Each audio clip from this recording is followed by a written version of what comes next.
Special thanks to our friends over at Best Buy Mobile who are hooking us up with a couple of Palm Pre Pluses and I think even some Pixie Pluses as well to give away over on Phone Dog's One Pod Bandit. So check that out. You can play, you can spin. You know the deal. I don't need to tell you about it anymore. Best Buy Mobile, no hassle pricing. You don't have to deal with a rebate. You go, you buy your phone, your rebate is automatic, it's instant. You don't have to mail something in, or in my case, forget to mail it in later and wait for your money to show up, or in my case, not show up. So that's pretty cool, no hassle pricing, rebate taken care of when you get the phone. Best Buy Mobile, thanks again to them for hooking us up with a couple of these to review and give away to you on the One Pod Bandit. All right, so let's talk about the operating systems for a moment. And this is one where, you know, there's sort of two ways, I think, to evaluate the operating systems.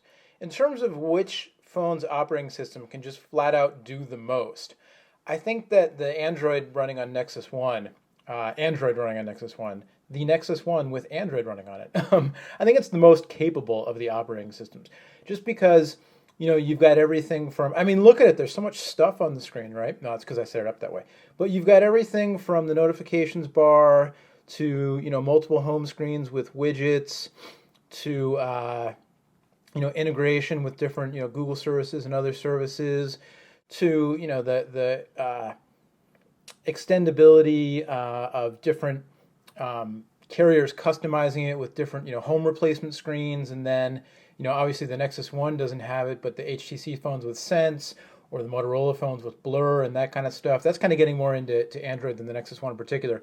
But I think the Nexus 1 just kind of gives you, you know, feature-wise, all of the stuff that you could want right now, or that's available right now, just about everything on a modern smartphone operating system.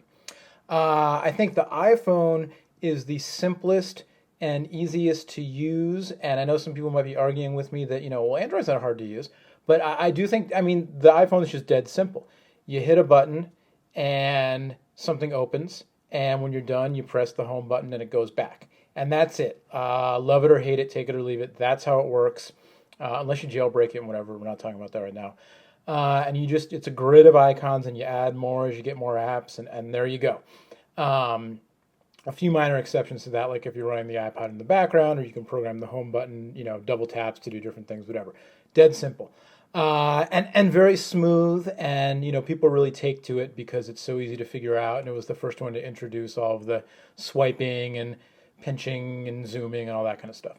webOS to me is kind of in between, and that's frankly why I like it so much, and I think so highly of it. You don't have multiple home screens and widgets like you do on the Nexus 1 and Android. You do get notifications. They come up on the bottom, not on top.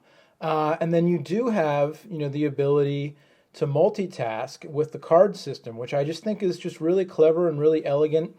And, you know, I can launch a few different things here. I'll get, you know, my music player open again, and I can kind of go through all the different things, and they're all show up as cards. And, you know, and get a web browser going, and it's easy to kind of go back and forth. And I just think it's very, you know, you get the idea. I think it's easy to use, but it's still pretty sophisticated and powerful. I wish a notification would come up because I love the notification system, which is very unobtrusive on the bottom, as is, you know, Android's notification system up on top there. And in some ways, Android's is a little nicer because you can see multiple at once, and you can flick down, and then you can flick down, and then you get all your, you know, your notifications going on all at once, and you can clear them, or you can deal with whichever ones you want to deal with. So we'll go to the updates available and deal with that one. But I just think the webOS does a great job of sort of taking what I think are the best, you know, best of both worlds. The elegance and the visual appeal of the iPhone, at least for me. I like the way the iPhone OS looks. And then, you know, the sophistication and power of Android. So I like the webOS operating system the best. That being said, it doesn't have the consumer and developer support of either of the other two platforms. So there's just a lot more that, you know, you can extend the functionality of an iPhone or a Nexus 1 further than you can a Palm Pre right now. And what I mean by that is that if you want to get apps, if you want to get, widgets, if you want to, do custom home replacement screens or that kind of stuff, you have more options with one of these two devices than you do with this one. Certainly, the Apple App Store, everybody knows, is, I don't even know what it is. I know 54 gabillion downloads or whatever.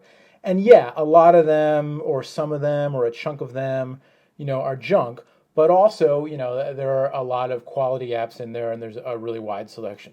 The Android market is getting bigger and bigger, and there are, a lot of really good apps in the Android market as well. And the Palm webOS, they're really making a move. Palm is, I think, to try to, court developers and get more stuff going on the Palm application store, but there's just not as much going on in there right now. That being said, one area where the Nexus 1 falters is when it comes to gaming. I don't know if people really care, but it does falter because of limitations right now in the Android system on the size of applications and where you can store applications, and you can't store them on a micro SD card, but there's not an Android phone with a lot of internal storage, et cetera, et cetera. So if you want to play games, let's take the Android out of the equation, not entirely, but just, more games available and 3D games and that kind of stuff. And Palm at CES this year, showed off some 3D game demos for the first time, and they're making a push there. But again, I don't know how many people really care about that, or, people who are like, well, yeah, I have an iPod Touch or a PSP or a Nintendo DS for gaming. I don't want gaming on my smartphone, or, I'm fine playing Gem Miner on my smartphone. I don't need, 3D racing games or whatever. So, again, operating system wise, it'll also be very interesting to see what Apple does this year. We're all anticipating a new version of the iPhone OS, version 4.0, probably new iPhone hardware because they traditionally release that in June.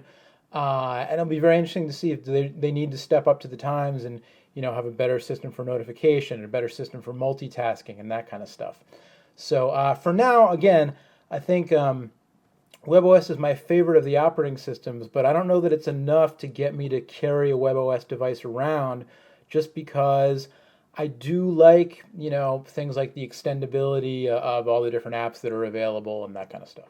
All right, so by way of a little update and explanation, an apology to those of you who've been waiting for this third and final part of the dogfight here.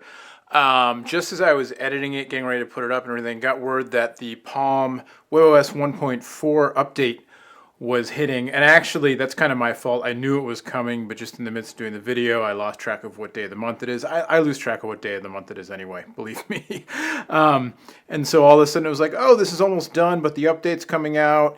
And when I did a dogfight recently involving the Verizon Droid, I didn't get the update on it, and people were like, dude, what are you doing? And I was like, oh, good point. So anyway, here you go.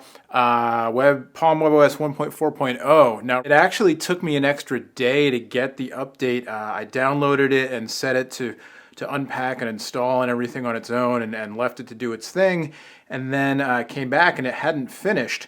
And it got to unpacking but got stuck, so I had to reboot the phone and try it again, and kind of lost a day basically, letting it go on its own. I've talked to a few other people who have both Palm or both Sprint and Verizon webOS devices and didn't have any issues with the update. So apparently just bad luck for me. But now the update's running, and a couple things about the update. It does seem to be a nice little update. Battery life seems to be improved, which is great because battery life has been an issue on these Palm devices. You also get the video capabilities now, so I can shoot a little video of my horribly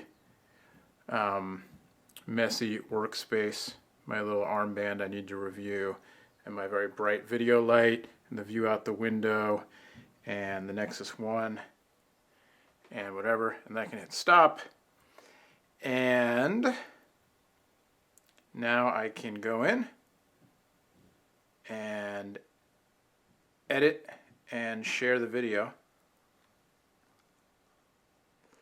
So just like they demoed at CES when they previewed the webOS 1.4 update, you can drag the handles to edit. Pretty simple.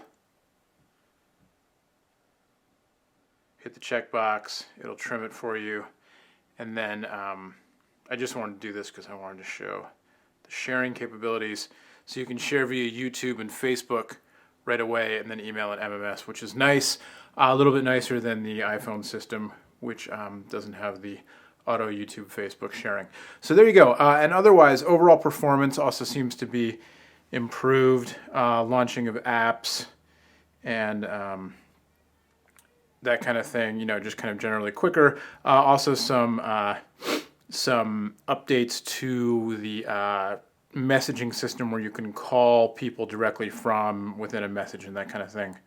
And there's a little notifications I was talking about earlier. I really like the notifications on webOS. They come from the bottom. They're just, pleasing to the eye.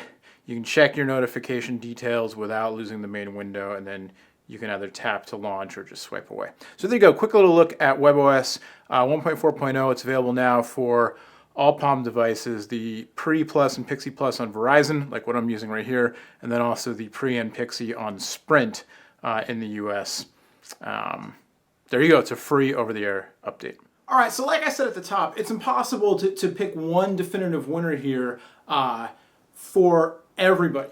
That being said, I know you guys are going to want me to pick a winner, and so I will. I'm going to go with Nexus One as the winner. And why do I say that? Especially given that it's not the device out of these three that I personally would probably still use. If I had to pick just one, it's tough. I would probably still go with the iPhone 3GS, even though there's the service is a little better for me on the T-Mobile and Verizon phones. A lot of factors, but because I personally use the media player so much and the web browsing so much, and I like being able to sync. I like the iTunes syncing, and I have some other Apple products that's easy to control, etc. Say, yeah, the thing, you're calling me a fanboy, I understand, I can take it. But I think actually the Nexus One is the overall winner here, because I think it is, it's got the best combination of user-friendliness, sleek form factor, and raw processing, horsepower with the Snapdragon CPU inside of it. I think that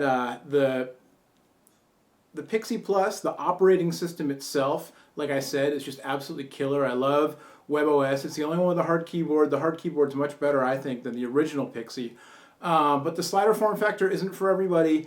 And, I'm still fingers crossed that there's going to be an uptick in development and adoption for webOS, that there just hasn't been yet to the level of Android and iPhone. So it's not just the number of apps, but the quality of apps available and kind of the investment that you're making in the ecosystem and the platform. I think with the iPhone and with Android, iPhone OS and Android, there's a little more for everybody in the app stores and in the development process and all that.